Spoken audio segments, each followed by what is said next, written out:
All right. Shalom, Israel. I'd like to give all praises, honor, and glory to Yahweh, Bashim Yahushai, Bashim Kakwadash, double honors to the apostles and the elders of Great Millstone, and Shalom to like out there doing this work of faith and labor for love, true sincerity. All right, now I want to get into a quick topic, just based upon the nuclear destruction that's spoken of within the scriptures. Because many people know that, well, many so-called church people know that, according to the Bible, this world as we know it shall end in fire. But how is that fire going to be established upon the earth? What is going to cause that fire? These are things in which you got to think about, right? But real quick, matter of fact, before I even pull this scripture, let me go to Isaiah. That's the perfect one to start off with. This is Isaiah 13:19.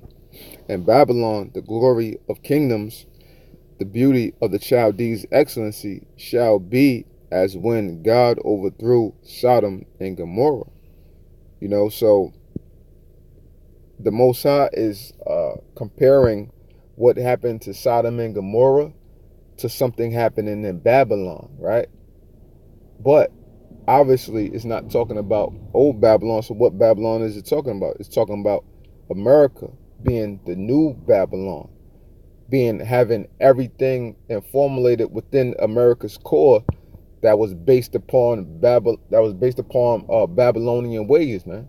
The whole system and how it was set up based upon the slavery of the Israelites. The dollar bill system, the whole system in general, the spiritual aspect of it, them getting into the wickedness and following the gods after those other nations, and especially of the Babylonians, because it all goes back to Babylon. Especially when you look up edification in the book Two Babylons, it shows you the comparisons of all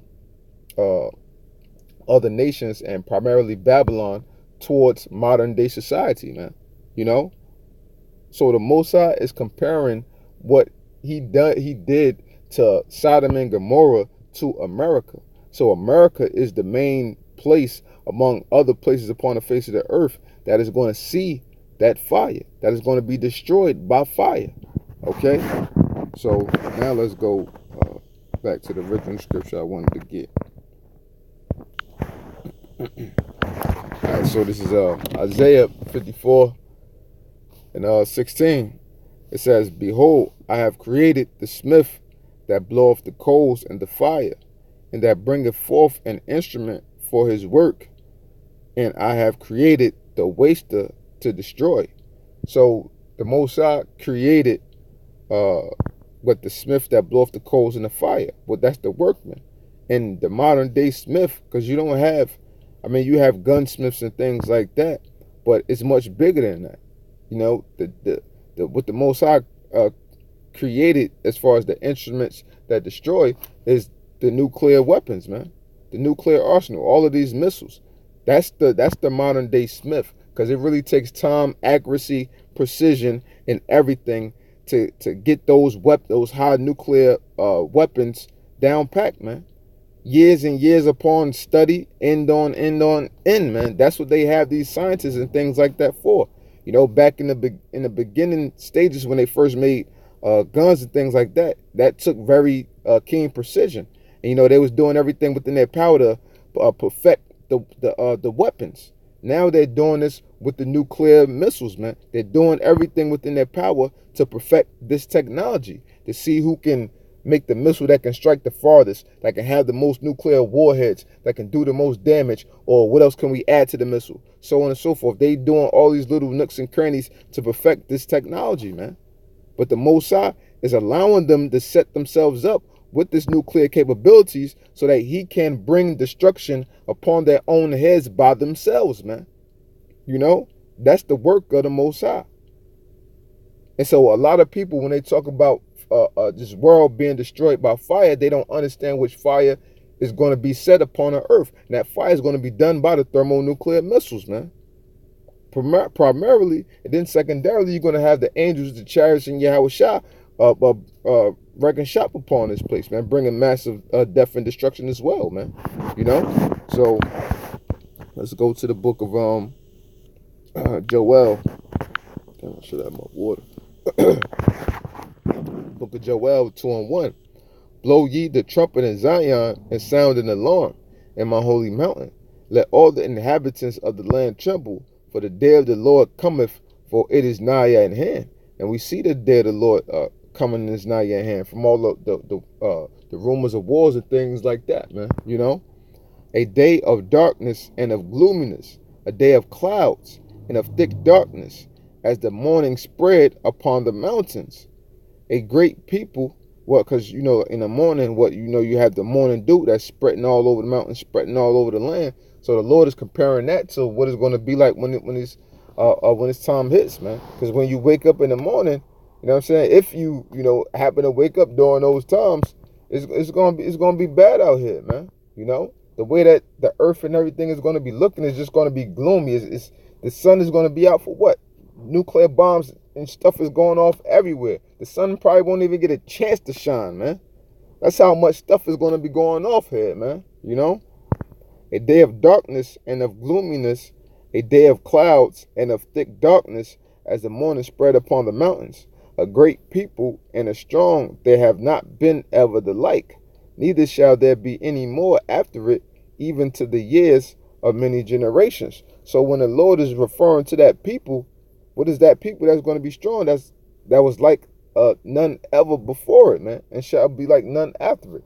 That is the nuclear missiles. Because after the Mossad destroys this earth, there's no longer going to be war anymore, man. That's what the Lord is referring to, man. You know, that's what the Lord is referring to. All right. So this is going back down verse 3. Shalakia. A fire devoureth before them, and behind them a flame, burning the land as the garden of Eden before them, and behind them a desolate wilderness. Yea, and nothing shall escape. The appearance of them is as the appearance of horses, and as horsemen they shall run. Because what? The missiles are going to be in formation. They're already targeted as is, so they're not going to break their ranks, you know. So that's why I said they're like horsemen, because what they're going to be marching, you know, to destroy lands, man. And that's a great metaphor that the Lord used, man. The Lord is the ultimate wordsmith, man. Right? Like the noise of chariots on the top of mountains, shall they leap. What? Like the noise of chariots upon mountains, man. They shall leap. What do missiles do? Do they physically just jump? No, but if you compare them to leaping, what, they go from one end to the other end, man. You know, destroying much, man. From one end of the earth to the other end of the earth, right? Like the noise of chariots on the tops of mountains shall they leap, like the noise of a flame of fire that devoureth the stubble, as a strong people set in battle array. Before their face the people shall be much pained, all faces together blackness. They shall run like mighty men, they shall climb the wall like men of war, and they shall march, every one on his ways, and they shall not break their ranks, right? Because, like, as I was just saying, the missiles are targeted, man. The missiles are targeted. You even see this in the various movies, or, you know, maybe like the Avenger movies, or just different movies in general. You know, these things be targeted, man, to hit a specific area, from one area to another area, and they're deadly accurate, man. You know, they're deadly accurate. Neither shall one trust another, they shall walk every one in his path, and when they shall fall upon the sword, they shall not be wounded. They shall run to and fro into the city, they shall run upon the wall, they shall climb up upon the houses, they shall enter into at the windows like a thief, because these things are going to catch people off guard, man. You know, because whatever's going on between the other nations at the time, people are not going to notice at a mass scale. They're just going to wind up having a meeting. Somebody going to get pissed off, and bombs going to start flying the hell off, man. And that's going to be all she wrote. You're not going to hear that on a TV. You know what I'm saying? You might hear it when it's too late. You know what I'm saying? Like a few minutes, like right before, but you're not going to hear it initially. And some people not even going to be around to be watching the TV or hearing the news or hearing this, that, and the third. So they're going to be completely hit off guard. They're just going to hear a loud ass boom that's going to touch their area, man, or that's going to rock the United States or the parts wherever they at, man. That's all they're going to feel. You know, it's going to completely catch them as a thief. And that's how the missiles coming, as a thief, because they could get over here within minutes, man.